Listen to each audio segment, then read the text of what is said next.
Salomon, l'atelier Uginège produit 5700 paires par semaine. Son savoir-faire et sa productivité ne sont pas remises en cause. C'est pourquoi la municipalité d'Ugine monte au créneau en dénonçant les pratiques du groupe ancien qui, lors de l'installation d'Uginège, a bénéficié d'aides importantes. Je pense qu'il y a vraiment un contrat moral qui n'est pas respecté. Premièrement, parce que c'est un atelier qui nous a coûté 5 300 000 francs d'investissement, donc 4 600 000 francs à la charge propre de la commune d'Ugine. Bon, une exonération de TP a eu lieu pendant les 3 premières années. Les 2 autres années, l'exonération a été 50%. La première TP entière qui est rentrée depuis 85, c'est 1991.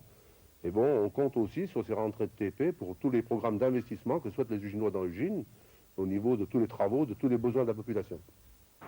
Dans l'atelier, personne ne veut s'exprimer de peur de froisser son commanditaire. Chez celui-ci, même mutisme, il aurait promis aux salariés d'Uginège une aide à la reconversion. C'est ce mur du silence que les élus uginois ont voulu briser en alertant par lettre le ministre et président du Conseil général, Michel Barnier. Nous, on souhaite que Salomon reconsidère sa décision, parce que bon, nous tenons vraiment à nous battre, et nous nous battrons avec les Uginois, avec le personnel, avec tous les élus, pour que ce problème se règle avec le maintien des activités Salomon à Ugine. Ugine, ville de 7500 habitants, compte déjà 420 chômeurs. Les directions de Salomon et d'Uginège doivent se rencontrer prochainement pour évoquer l'avenir des 49 employés, principalement des femmes, après le 1er octobre 1994. En Isère, c'est du social toujours, de gros soucis pour l'entreprise Renaulux, leader européen du siège auto pour bébés. Cette société emploie dans le département 450 personnes à Charvieux-Chavagneux, Tignieux et Vif.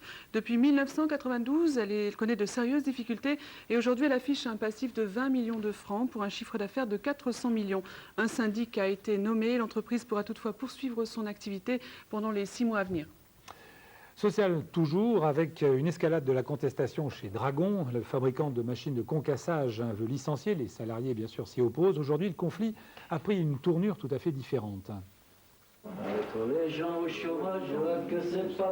Le chant de la colère, celui des métallos de Dragon. Ce matin, lors d'un comité d'entreprise, le PDG du groupe, Claude Portman, conteste la viabilité du projet de relance proposé par les salariés. Ces derniers décident alors de le retenir sur le lieu même de la négociation.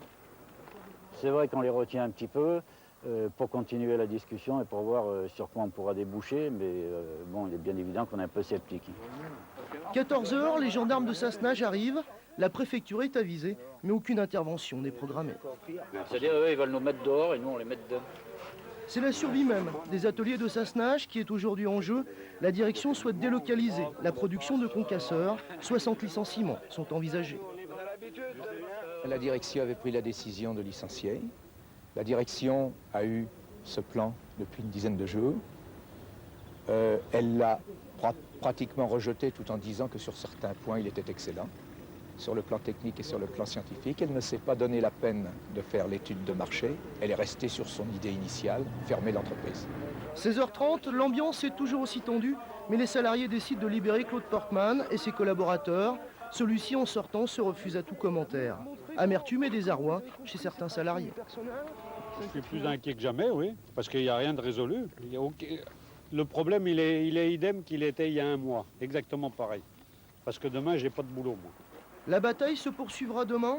Les syndicats ont demandé au tribunal des référés d'annuler la procédure de licenciement, histoire de gagner du temps et de l'espoir. À Grenoble, du côté des tribunaux, différents jugements ont été rendus aujourd'hui. Le tribunal correctionnel a condamné l'ancien intendant du lycée Mounier à 1 an de prison avec sursis et à 1 franc de dommages et intérêts à verser à l'amicale des personnels du lycée. Le fonctionnaire avait détourné 300 000 francs. Maintenant, l'Office du tourisme de Grenoble, une partie du personnel est toujours en grève. Un signe de détente toutefois cet après-midi avec la désignation d'un médiateur. Le bâtonnier Bénichou sera chargé de mener les négociations. Le juge des référés a par ailleurs demandé à la direction de l'Office de ne plus accepter de nouvelles conventions de stage. Les grévistes protestaient contre l'emploi de stagiaires en remplacement des grévistes. Dans l'actualité aussi, à Bourg-Saint-Maurice, en Tarentaise, l'attribution du marché de collecte des ordures ménagères pose, semble-t-il, quelques problèmes. Une affaire banale, mais qui devient compliquée par l'arrière-plan politico-judiciaire qui l'accompagne. Les explications. Depuis le 1er janvier, c'est la société Nicolin, domiciliée à Saint-Fond dans le Rhône, qui collecte les ordures ménagères de Bourg-Saint-Maurice. Mais la sous-préfecture d'Albertville, voilà quelques jours, a objecté des vices de procédure dans la passation du marché. Il y a une procédure, il y a une commission, il y a des délais, c'est ce genre de choses. Hein. C'est des choses très techniques qui, a priori d'ailleurs, ne comportent pas énormément de conséquences, mais enfin qui sont des règles générales qu'il faut respecter.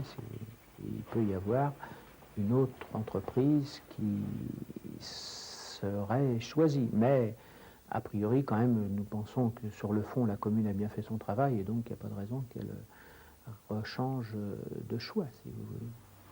C'est donc la forme plus que le fond qui est en cause, même si un contrat de 10 ans n'est pas vraiment l'usage. En attendant, les 5 camions sont là qui effectuent leur tournée. 7 personnes ont été recrutées sur place pour collecter quelques 25 tonnes d'ordures par jour. C'est quand même exceptionnel, oui. Un contrat de 10 ans, ça se pratique rarement, oui. Effectivement. C'est intéressant surtout à ce niveau-là, ce sera des emplois à l'année. Comme il y a quand même beaucoup d'emplois saisonniers ici, je pense que ça peut être intéressant aussi pour la région. C'est donc une tête de pont en Savoie que vous êtes en train d'implanter? Ben, on espère. On espère. L'affaire serait banale s'il n'y avait tous ces arrière-plans. Bourg-Saint-Maurice, c'est le canton de Michel Barnier, le ministre de l'Environnement. Louis Nicolin, PDG de la société du même nom, est président du club de foot de Montpellier et en tant que chef d'entreprise, il vient de faire l'objet d'une mise en examen à Saint-Denis de la Réunion, soupçonné de corruption. De quoi alimenter les conversations au bar du Marseillais. Bon appétit. Côté circulation et montagne, depuis un mois et demi, la route d'accès au plateau des Sets, ce qui se trouve au-dessus de la station de Samoin, eh bien cette route est toujours fermée. Deux rochers, ce qui surplombe la route, menacent toujours de s'écrouler et le ravitaillement de la station se fait toujours par télécabine. Une situation qui ne saurait durer. Depuis ce matin, des travaux ont débuté pour rétablir la circulation. On a entrepris de construire un mur de protection et de dynamiter les deux blocs menaçants. Coût total de l'opération 1 750 000 francs. Le prix à payer pour circuler en principe dès la fin de la semaine prochaine. Tout de suite, un pic-puce, comme tous les mardis soirs. Laurent Luya, bonsoir. Bonsoir. Alors, ce soir, vous nous amenez au Festival international de l'humour de Saint-Gervais, en Haute-Savoie.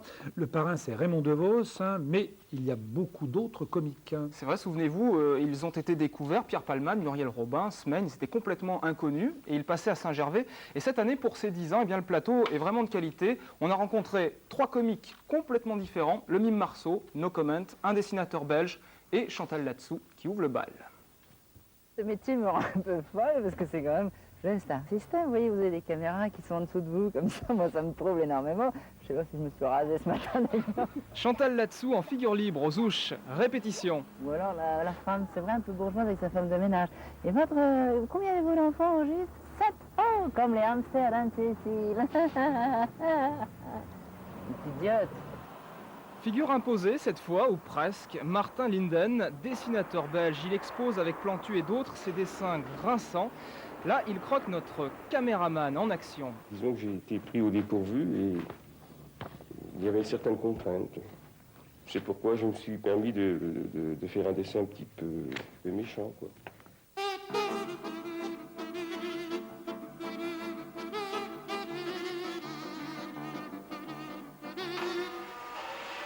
Regardez cet homme à droite, quelle beauté. Avec ce micro FR3. Séance photo pour la presse. Elle s'aime, Chantal, vraiment. On ne sait plus si le sponsor c'est Motown. Ordinaire, on dirait Christine Bravo après 3 whisky.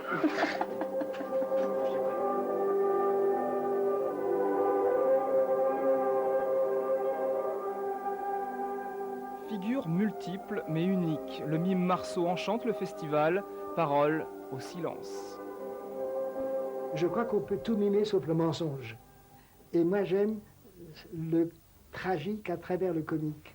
C'est-à-dire tout le monde rit, mais il y a quelque chose qui blesse, quelque chose qui émeut. Le meilleur pour moi c'est le masque, parce que je sais pas, ses expressions sont assez extraordinaires. Je sais pas comment il fait pour créer toute une ambiance, quoi. Là, lui tout seul, il crée un monde et puis il nous emmène avec. Vous êtes admiratif là vraiment? Ah, très, ouais. Le salut au festival se passe donc de commentaires. Coup de cœur à Saint-Gervais, signé Marcel Marceau. Le coup de cœur, c'est